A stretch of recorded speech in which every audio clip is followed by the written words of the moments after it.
Hello everyone, welcome back to my channel. Today I'll be teaching you how I made this beautiful shirred dress.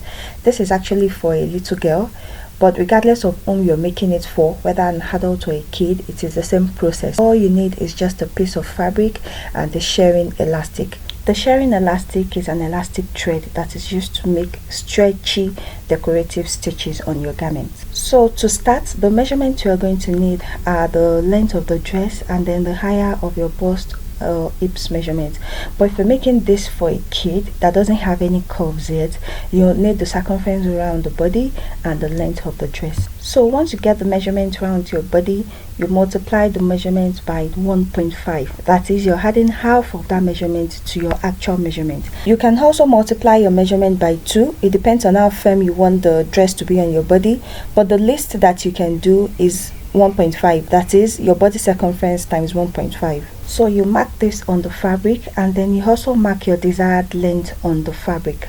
After marking your desired length, you mark an extra 2 inches that you're going to need to hem the bottom of the dress and the top of the dress. So that means you're using 1 inch to hem the top and 1 inch to hem the bottom. So since I'm making this for a kid, I multiplied our body circumference by 2. The reason I multiplied it by 2 is because kids grow big every day and I don't want her to feel uncomfortable wearing the dress as she grows. So the first thing you're going to do is to hem the top and the bottom of the dress. You remember we left 1 inch allowance for both the top and the bottom, right? So you're going to fold that in and then you sew a straight line.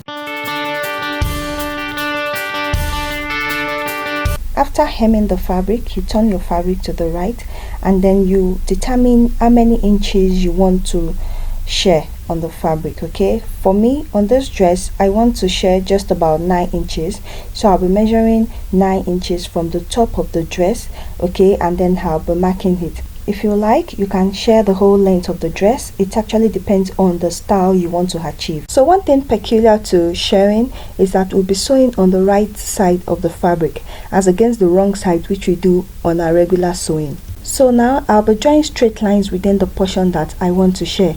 We have to sew on a straight line if you want to get a beautiful and neat effect after sewing the dress. The gap between the straight lines would depend on how you want your gathers to be.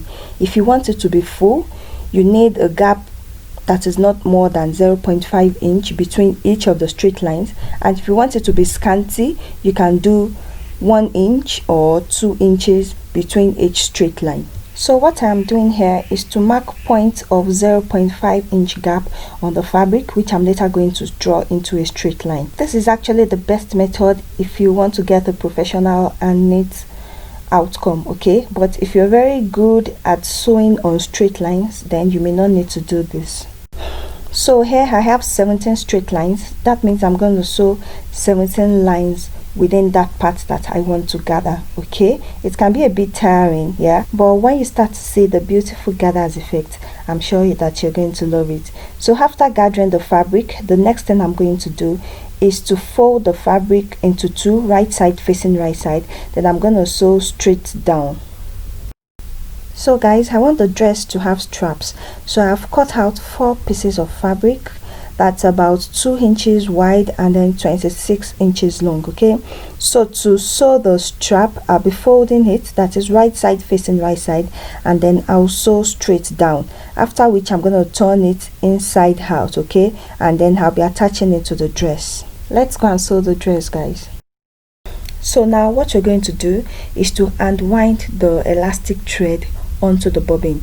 We'll not be using our machine to do this because we want to retain the elasticity of the thread. Okay, so while winding it, you have to ensure that it is firm and it is evenly spread in the bobbin. Okay, ensure that it is not too tight and it is not too loose.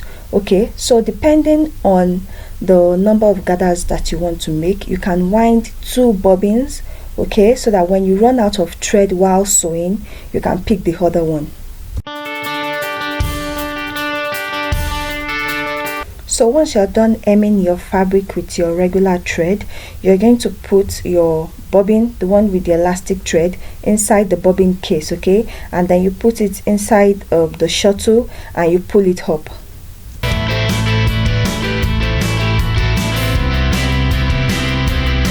So guys, remember I said we'll be sewing on the right side of our fabric, okay? So these lines that I have drawn will serve as a guide, okay? So the first thing we're going to do is to increase the stitch length of your machine. The highest stitch length on my machine is 4, so I'll be working with 3. We are increasing the stitch length because we are working with an elastic thread, okay? So you do not want thread bunching up on your fabric, and then you don't want to have any issues while sewing. Also, ensure that your machine tension is not too tight or too loose, so you can leave it on the average. Another thing is that you do not have to do a reverse stitch at the beginning and at the end of each line, okay? Just ensure that you pull out enough thread before you cut the thread, okay, so that the elastic does not pull back in.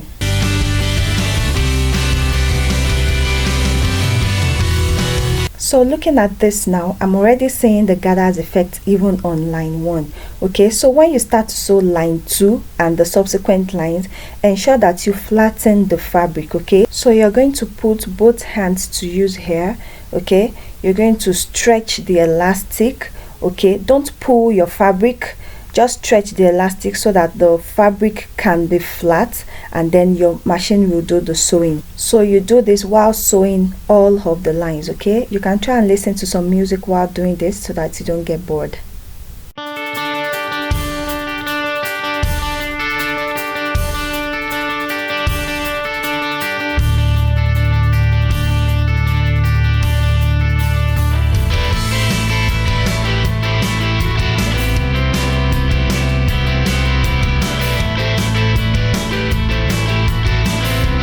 So guys, you see the beautiful gathers that I have made. This is the front and this is what the back looks like. Okay, so now to the straps. What we're going to do for each of the 4 straps is to fold the straps, okay, right side facing right side, and then we're going to sew by 1/4 of an inch, okay, from the top to the bottom. So after doing this, I'll be turning all the 4 straps inside out using a safety pin.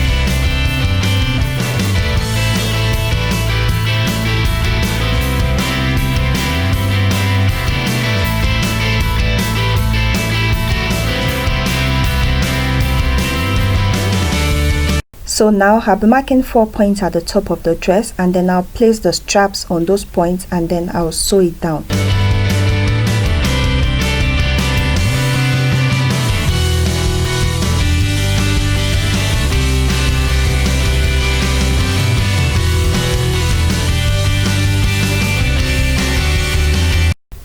The last thing I'm going to do on this dress actually is to fold the main fabric right side facing right side, and then I'll sew straight down with a 1 inch allowance. So guys, on this part that we have the gathers, we're going to place the iron on it so that we can transfer the steam of the iron to that part, okay? You don't need to move the iron back and forth, okay? Just place the iron on it and transfer the steam onto it.